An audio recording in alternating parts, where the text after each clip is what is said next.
Welcome to Swatantra Education. In this lecture, we are going to discuss about the loops or iterative statements in Java. So let us consider we want to print or display welcome to Java on the screen. Then for this we need to execute system.out.println welcome to Java, because this statement is going to print welcome to Java on the screen, and this is the complete program. So this program is going to display welcome to Java on the screen. Now let us assume we want to print or display welcome to Java twice on the screen. For that we need to write this statement twice in the program, or we can say we need to execute this statement twice, and the program is like this. You can see here I have written system.out.println welcome to Java, this is once, and the same thing is repeated twice, welcome to Java, welcome to Java. So the output of this program is like this. So the output is, it is going to display welcome to Java, welcome to Java. Now suppose we want to display welcome to Java thrice or 3 times. Then for that we need to write this statement once again, and here we can write system dot out dot println welcome to Java, like this we can write, and the program is like this. You can see class test public static void main, then we have written welcome to Java thrice on the screen, 3 times. So this program is going to display welcome to Java 3 times on the screen. Now similarly, if we want to display welcome to Java 5 times, we need to write this statement 5 times. Suppose we want to display welcome to Java 10 times, then we need to write this 10 times. Suppose we want to print welcome to Java 100 times, then we need to write this statement 100 times. So if we want to execute some statement multiple times in a program, then we need to write that statement multiple times in the program. Suppose we want to print welcome to Java 100 times, then we need to write system.out.println 100 times. But this process, if we follow this process to print welcome to Java 100 times, then it becomes tedious. Or similarly, if we want to execute any other statement, and for that we need to repeatedly write that statement in a program, then the process becomes tedious, the program becomes unnecessarily large, and it is difficult to handle this type of scenario if we follow this method. That is, if we repeatedly write this same statement, then what is the alternative? So there is an alternative, that is using loops or iterative statements. We can do the task in a very simple way. So the things we have written here, if we repeatedly write the same statement, it would be tedious if we follow this method. Using loops, we can do the task in a simple way, and loops control repeated execution of a single statement or a block of statement. And here in Java we have 3 types of loop. One is while, another one is for, another one is do while. So we will discuss each type of loop one by one. So now let us see how using this while we can do the same task, that is we can print welcome to Java 100 times. So here you can see int count equal to 0. So we have taken a variable count that keeps track of the number of execution of system.out.println welcome to Java, or we can say we are taking an integer variable count that counts or that keeps track of how many times welcome to Java is displayed on the screen, and initially it is 0. Initially the value of count is 0. Now while count less than 100, so this count less than 100 is a boolean expression, and when this boolean expression, or we can say condition, when this condition results true, these statements are going to be executed. That means system.out.println welcome to Java and count plus plus are going to be executed, because these statements are written inside a curly braces here, and these statements that are written inside the curly braces after the loop is called as the body of the loop. So it is the body of the loop, and this is count less than 100 is loop continuation condition, and here this count is loop control variable. Okay, so here you can see, as long as this condition results true, the body of the loop is going to be executed. When this condition becomes false, or when this condition results false, the control comes out of the loop, or we can say the statements after the loop are going to be executed, or we can say the loop is going to be terminated. So initially count is 0, so 0 less than 100, yes it is true, then system.out.println welcome to Java, this statement is going to be executed and it displays welcome to Java on the screen. Now the value of count is incremented, so the value of count becomes 1. Now again the condition is checked, count less than 100, so the new value of count is 1, 1 less than 100, yes it is true. Then again this system.out.println welcome to Java is going to be executed and it displays welcome to Java on the screen. Then count plus plus is executed, that means count becomes 2. Again we check the condition, count less than 100, so the new value of count is 2, 2 less than 100, yes, again this statement is going to be executed. Now when the value of count becomes 99, so 99 less than 100, yes it is true, so it prints welcome to Java on the screen and count plus plus, so count becomes 100. Now 100 less than 100, this condition becomes false, so the loop is terminated and the control comes here, or the statements after the loop are going to be executed. So here in this code snippet no statements are there after the loop, so we can say the loop is terminated. So before this condition becomes false, this welcome to Java is displayed 100 times on the screen. So instead of writing this statement 100 times system.out.println, like here we have written system.out.println welcome to Java, system.out.println welcome to Java, system.out.println welcome to Java. So instead of writing this statement 100 times, using a simple while statement, we can do the same task in a simple way. So now we will see the pictorial representation of this code snippet, or we can say we can see the flow chart of the code snippet. So here you can see initially the value of count is 0, then the condition is checked, count less than 100.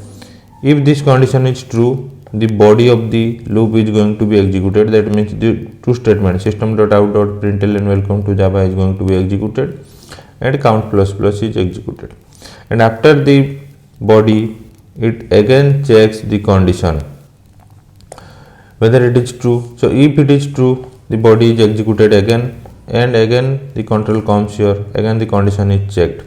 Now when the condition becomes false, the control comes out of the loop. Here you can see.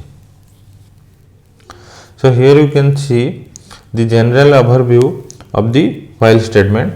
So in each while statement we have a loop continuation condition, and if this condition is true, the statements or the body of the loop is going to be executed, and again after executing the body of the loop, again the condition is checked, and if the condition results true, the body of the loop is going to be executed, and again we check the condition, and when this condition becomes false, the control comes here outside the loop. So you can see, as long as this loop continuation condition is true, the body of the loop is going to be executed. So now we will see the syntax of the while statement. So here you can see the syntax of the while statement. So while loop continuation condition inside the parenthesis, then inside the curly braces you can write body of the loop or the statements we want to execute. So here we can write the statement or statements that we want to execute if the condition is true. So now we will see a simple program that is to print the numbers from 1 to 10, and like 1 2 3 4 5 6 7 8, then 9 10. Suppose we want to print in this way all the natural numbers from 1 to 10. Then to keep track of these numbers, we can take a variable num or I or anything. Suppose I am taking a variable num, and initially the value of num is 1 because we want to start from 1, and inside the body of the loop we are going to increment the value of num. So what is the condition or loop continuation condition? So here we can write while num less than equal to 10, the loop is going to continue, and inside the loop we can write system.out.println num and num plus plus. So this is the code snippet to print the numbers from 1 to 10. So initially you can see, initially in this program the value of num is 1, and while num less than equal to 10, so the value of num is 1, so 1 less than equal to 10, yes it is true. Then print num, so print num means print the value of num, so it is going to print the value of num, that is 1. Now num plus plus, what is the value of num? So the new value of num is 2. Then again check the condition, while num less than equal to 10, yes 2 less than equal to 10, it is true. Then print num, so print num, what is the value of num? So it is 2, print 2, then num plus plus, so num becomes 3. Then again check the condition, num less than equal to 10, so what is the new value of num? It is 3, 3 less than equal to 10, yes it is true. Then print num, so print num means print 3, then num plus plus, so num becomes 4. Again check the condition, so 4 less than equal to 10, yes it is true. Then println num, so it is going to print 4, then num plus plus, so num becomes 5. So in this way it is going to print all the numbers up to 10. Now when this num value becomes 11, 11 less than equal to 10, no it is false, so the control comes here, or the loop is terminated, or we can say the statements after the loop is going to be executed. So here there are no statements after the loop, so the program is going to be terminated. So before the program gets terminated, it print 1 2 3 4 up to 10. So here you can see the complete program. So here you can see the complete program. So now we'll see another program that use the concept of loop. Suppose we want to find the sum of 1 plus 2 plus 3 plus 4 plus 5 plus 6 plus 7 plus 8 plus 9. Then using loop we can find the sum. Otherwise we have a simple formula to find the sum, but here as we are discussing loop, so our objective is how to use loop to find the sum. So for that we can take two variables. This I equal to 1 is the loop control variable and initially it is 1, then it becomes 2, 3, 4 like this, and we need another variable sum to compute the sum or to keep track of the sum value. So this I we can consider, this I is the loop control variable, and the sum here, the sum variable keep track of the sum. Now the condition while I less than 10, sum equal to sum plus I plus plus. So in the body of the loop we are updating the value of sum, and the new value of sum is equal to the old value of sum plus I. Then we are incrementing the value of I, and after the loop we are printing the value of sum. Now here you can see, here we have two values or two variables. Here you can see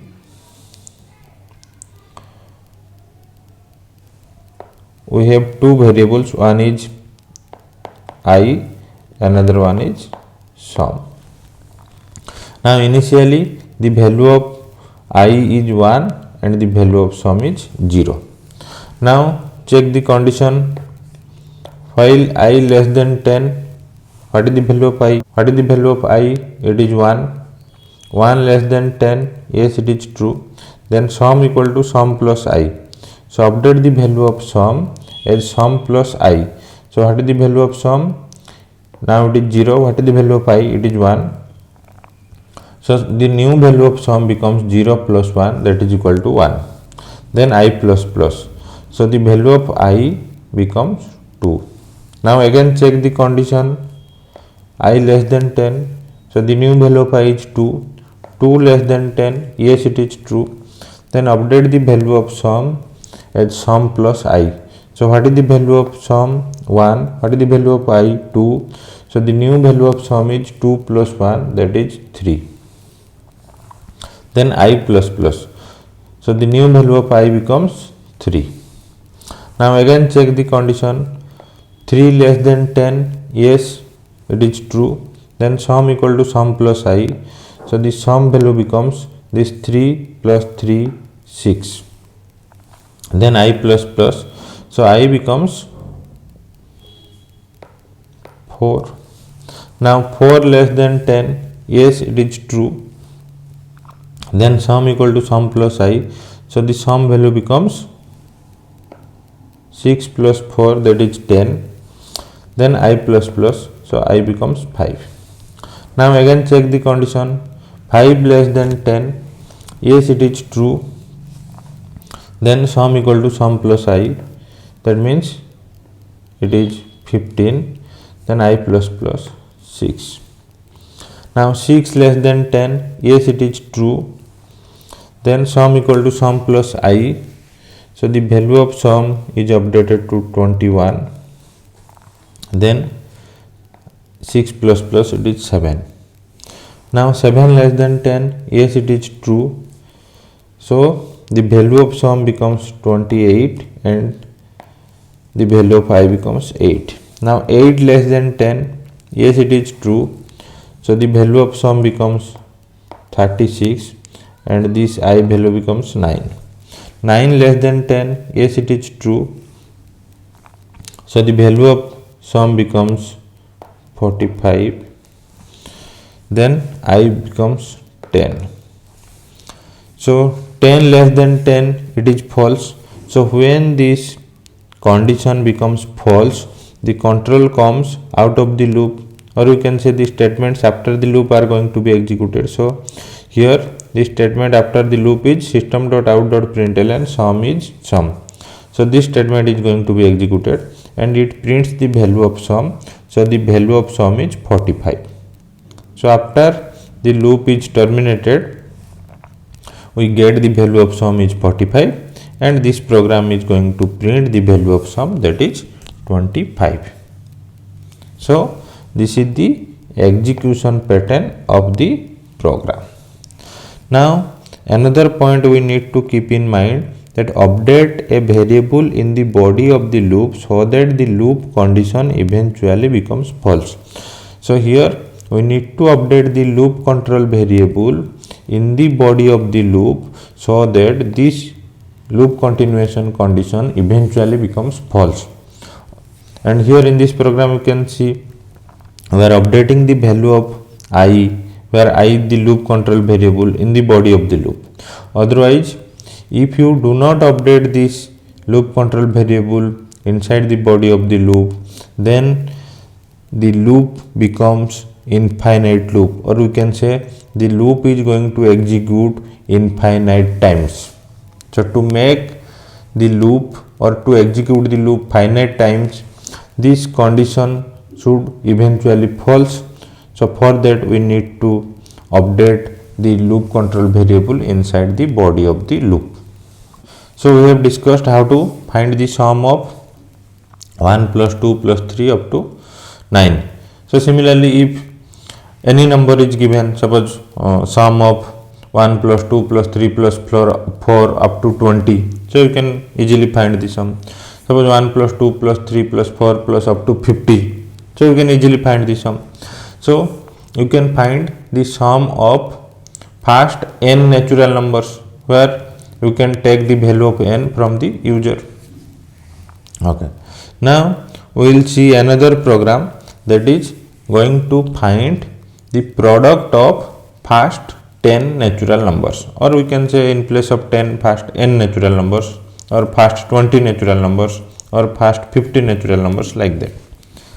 If we want to find this product of first 10 natural numbers, so the program is similar to this one. So here instead of sum we can take the meaningful variable, so we can write product, and the initial value of product is 1, because if we take product equal to 0, the final value of product becomes 0. Then I equal to 1, while I less than 10, it is okay. Then here product equal to product into I, product equal to product into I, then I plus plus. So here we can write product is and the value of product. So this program is going to compute the product of first 9 natural numbers. So you can see the same program here. So here the program is to find the product of first 10 natural numbers. That's why we have written the loop I less than equal to 10. So the same thing just we have discussed, int product equal to 1, I equal to 1. So product equal to product multiplication I, then I plus plus, and at the end we are printing the value of product. Simply we are printing the value of product. So let us assume we have a number 439. So if we divide this number by 10, 439 division 10, so we will get 43, because this 439 is integer, 10 is integer, so integer division integer in Java results integer. So 439 division 10 we will get 43, not 43.9, because in integer division the decimal part is discarded. Now if we again divide this 43 by 10, so we will get 4. Now repeat the same process, 4 division 10 we will get 0. So here how many divisions are performed to reach 0 or to get 0? So 3 divisions. Similarly, take another number, suppose 5321. Now if we divide this number 5321 by 10, we will get 532 or 532. Now again divide this 532 by 10, so we will get 53. Again divide this 53 by 10, we will get 5. Again divide this 5 by 10, we will get 0. So here how many divisions are performed to reach 0 or to get 0? 4 divisions. So here you can see in the 439 where 3 divisions required to reach 0, and 439 is a 3-digit number.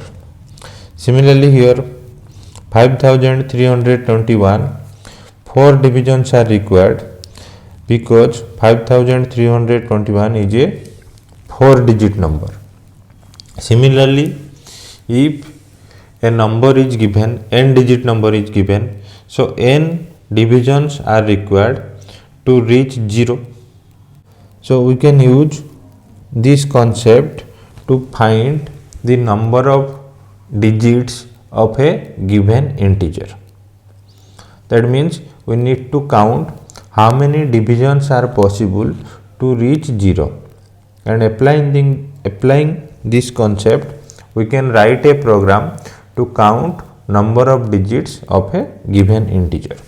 Now we can see the program is like this. So enter a number, then n equal to ip dot next int. So here n is the number or integer received from the user. Now we are taking a variable count. Initially the value of count is 0, and while n greater than 0, count plus plus. So when the value of n greater than 0, we are incrementing the value of count and updating the value of n is equal to n by 10. So until we reach 0, this body of the loop is going to be executed, and after the loop terminates, we are going to print the value of count. So this is the program to count number of digits of a given integer. Suppose we have a number 374. Now if we perform modular division 10 on 374, so 374 modular division 10, we will get 4. That means we can get the digit that is at the unit place. So we can get the digit that is at the unit place of 374 if we apply modular division 10. Similarly, if we perform division 10 on 374, we will get 37, and in this way we can delete or remove the digit that is at the unit place. Or here in this example we can remove or discard 4 from 374 and we will get 37. Now again if we perform 37 modular division 10, we can get 7. Now apply the same technique, 37 division 10, so we will get 3. Then 3 modular division 10, we will get 3. Then 3 division 10, we will get 0. Now you can see here we get 4, here we get 7, applying the modular division once again. Here we get 3. So we get the digit that is at the unit place. We get the digit that is at the 10th place, and we get the digit that is at the 100th place. So in this way we can retrieve the digits from a number. So we can apply the same technique to find the sum of the digits of any given number.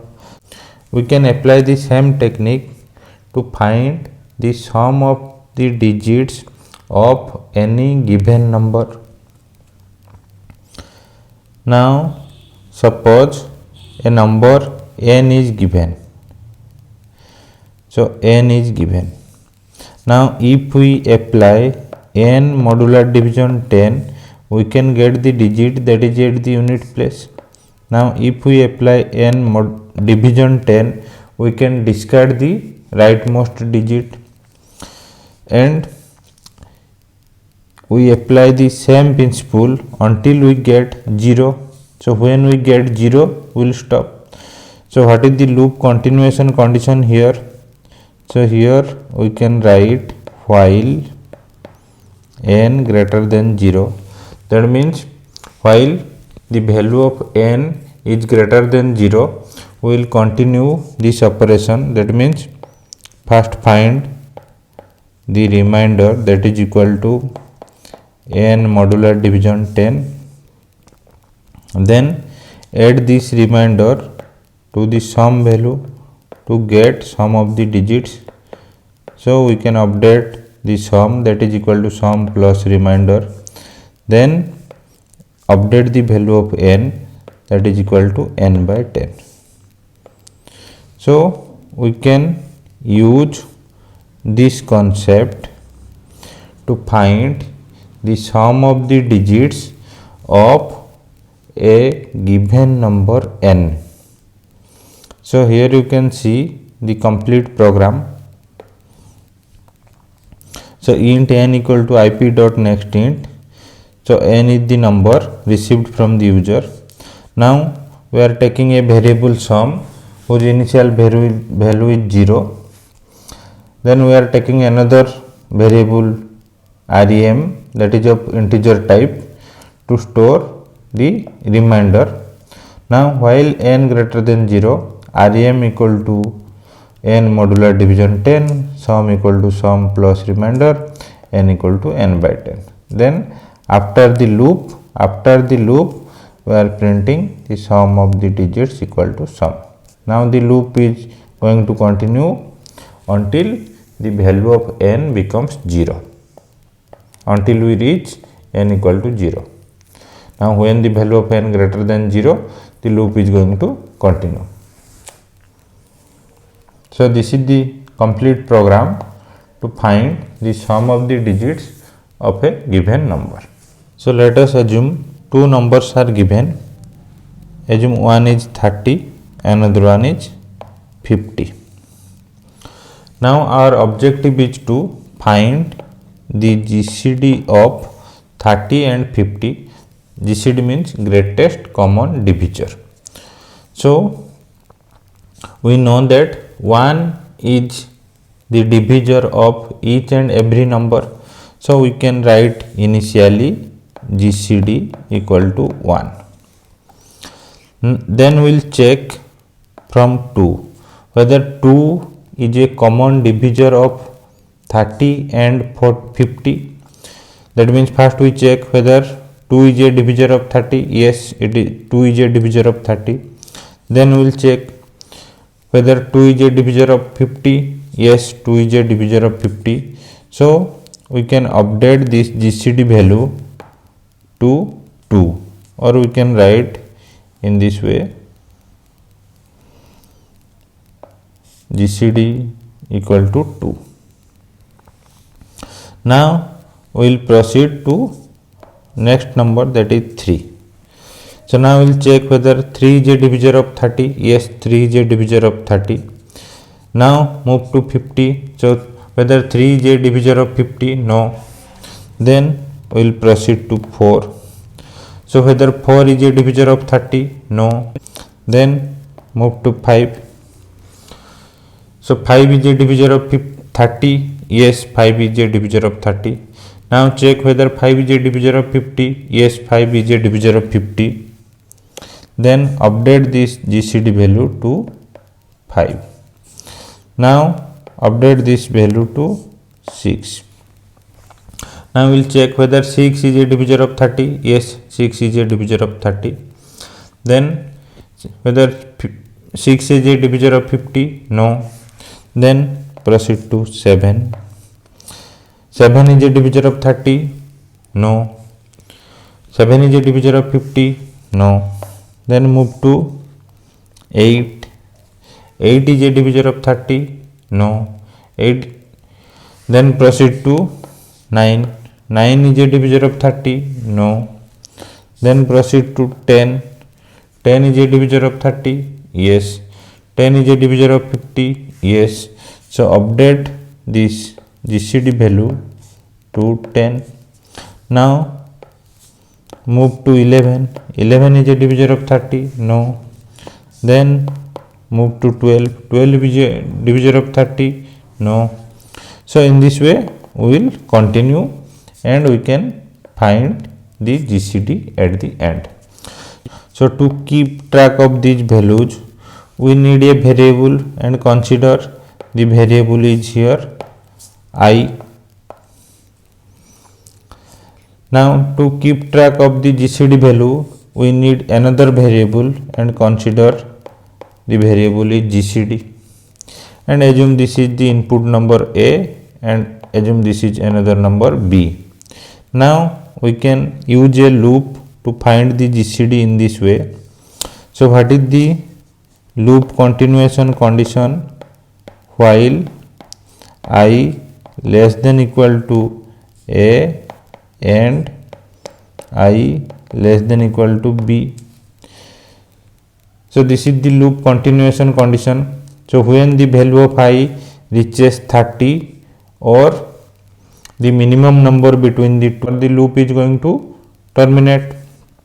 Now inside the loop we need to check whether I is a common divisor of both A and B. So how to check whether I is a common divisor? So if I modular division A equal to 0 and I modular division B equal to 0, that means I is a divisor of both A and B. We can update the variable GCD to I, then I plus plus, that means increment the value of I. So inside this loop, first we check whether I is a divisor of A and B. So if I is a divisor of both A and B, then update the value of GCD and increment the value of I. And if this condition is false, that means if this condition is false, that means if I is not a divisor of A and B, then increment the value of I. Now using this concept, we can write a program that is going to find the GCD of two numbers A and B. So here you can see the complete program. So int A equal to ip dot next int B equal to ip dot next int, that means A and B are the two numbers received from the user. Then we have taken a variable GCD, initially GCD is 1, then we have taken another variable I, initially the value of I is 2. Now while I less than equal to A and I less than equal to B, so if both the conditions satisfy, then if A modular division I equal to 0 and B modular division I equal to 0, that means I is a common divisor of both A and B, we are updating the value of GCD, that is equal to I, and increment the value of I to find the greater values of I. So the loop is going to continue when the value of I reaches A or reaches B, that means when the value of I reaches the minimum of A and B, the loop is going to continue, and after the loop terminates we are going to print the value of GCD. So after the loop we are printing that GCD of input numbers is the value of GCD here. So this is the complete program to find the GCD of two numbers.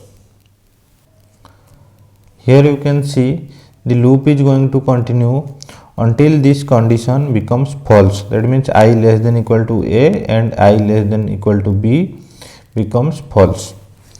Now the loop is going to continue A times if A is minimum among A and B, or you can say the loop is continue B times if B is minimum among A and B. So we can find the GCD of two numbers in an efficient way if we follow the Euclid's algorithm. So what is Euclid's algorithm? GCD of AB equal to GCD of B and A modular division B. So this is the algorithm or formula given by Euclid. So using this formula we can compute the GCD of two numbers, or we can say GCD of A and B. So consider we want to find the GCD of 25 and 40. So following this formula, GCD of 25 and 40 is equal to GCD of 40 and 25 modular division 40, that is equal to 25. So it is same as GCD of 25 and 40 modular division 25, that is equal to 15. So it is same as GCD of 15 and 25 modular division 15, that is 10. So it is same as GCD of 10 and 15 modular division 10, that is 5. So it is same as GCD of 5 then 10 modular division 5, that is equal to 0. So when we get the value 0 here, at that time the value here is the GCD. So in this example we can say GCD equal to 5. So if we write this thing, this concept using a loop, then we can write, so assume it is this number is A, this number is B.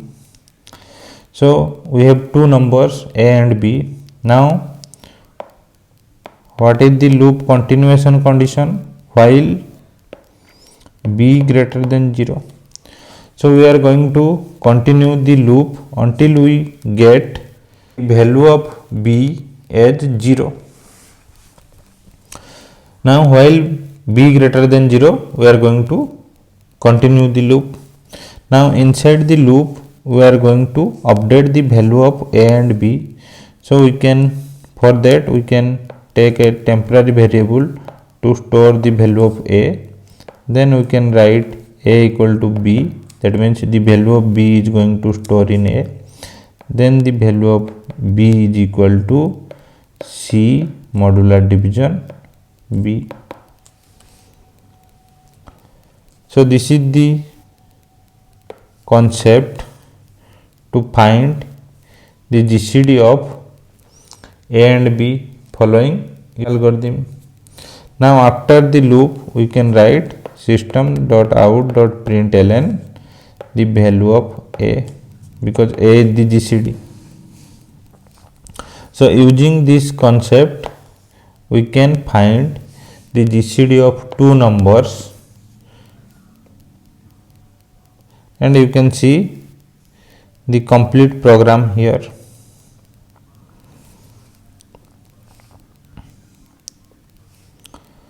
So we are taking A, B, two input, and we have taken another integer variable temp. So while B not equal to 0, then we are updating the value of a and b. So temp equal to a equal to b equal to temp modular division b. That means we are updating the value of a to b and b to a modular division b. Now after the end of the loop, we are printing the GCD is the value of a. So when b becomes 0, the GCD is a. So this is the complete program to find GCD following Euclid's algorithm.